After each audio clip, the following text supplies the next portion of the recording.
একটা সময় তওবা করে লাভ নাই। একটা হচ্ছে মৌতের যন্ত্রণা শুরু হয়ে গেলে, মৃত্যুর যন্ত্রণা শুরু হয়ে গেলে আগে পা থেকে শুরু হয়ে আস্তে আস্তে গলার দিকে আসে। হাদিসে যেমনটা এসেছে, সূরা ওয়াকিয়ার মধ্যেও আছে যে পায়ের দিক থেকে যন্ত্রণা শুরু হয়ে আস্তে আস্তে আস্তে আস্তে এই গলার দিকে আসে, এবং আত্মাটা গলার এখানে যখন চলে আসে, এখান থেকে মালাকুল মউত আত্মাটাকে নিয়ে চলে যায় এবং চোখ দিয়ে তাকিয়ে থাকে মানুষ।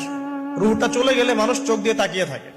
দেখবেন এই কারণে মৃত ব্যক্তি তাকিয়ে থাকে, চোখ খোলা থাকে, এবং তখন আসমান থেকে সিঁড়ি নামিয়ে দেওয়া হয়।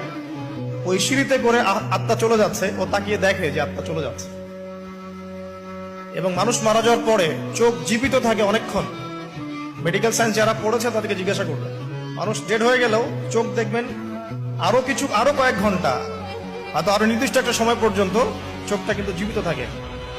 এই জন্য চোখ বন্ধ করে দিতে হয়। যাই হোক, যেটা বলছিলাম যে মৌতের যন্ত্রণা শুরু হয়ে গেলে তওবা করে লাভ নাই, তওবার দরজা বন্ধ।